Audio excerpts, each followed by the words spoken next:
All right, let's go ahead and talk through, starting with the first group. We know that DE and AC are equal, so I'll mark those with one tick mark.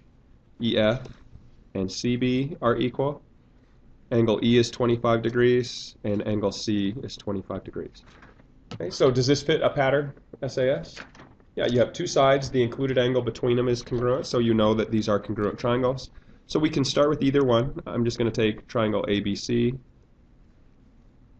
and that's going to be congruent to, and just again, start by finding the pieces that correspond. So A is opposite 2 tick marks in the other triangle that relates to angle D. B is opposite 1 tick mark in the other triangle, that's F.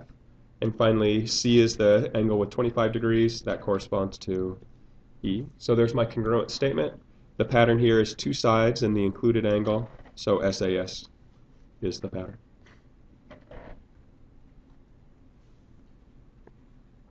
Okay, if we look at the second example, again labeling what we have, GI and LK are equal, HG and KJ are equal, angle G and angle K are equal. Okay, is this enough to show congruence of triangles? Does it look like they're congruent? No, it doesn't pass the eye test, but again, use the given information because you won't always have figures that are drawn to scale. So here we have two corresponding pair of sides that are equal and an included angle between them that's equal. So that's enough to show congruence of triangles. So we can take triangle GHI, set it congruent to. G is the angle with one tick mark, that corresponds to K. H is opposite one tick mark, that corresponds to J.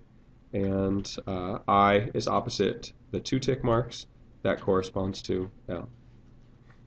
The pattern that's represented here, again, is two sides and the included angle.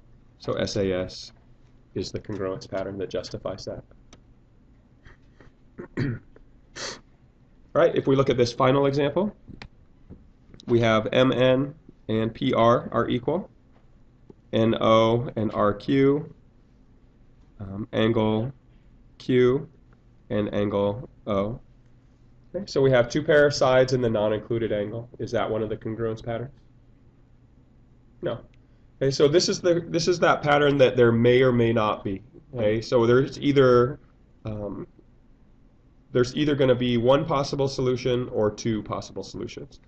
Okay, so you're not guaranteed that this is the only set of triangles, so this one is not enough info. Okay, and the reason for that is it's possible that they might be congruent still. However, it's not a guarantee.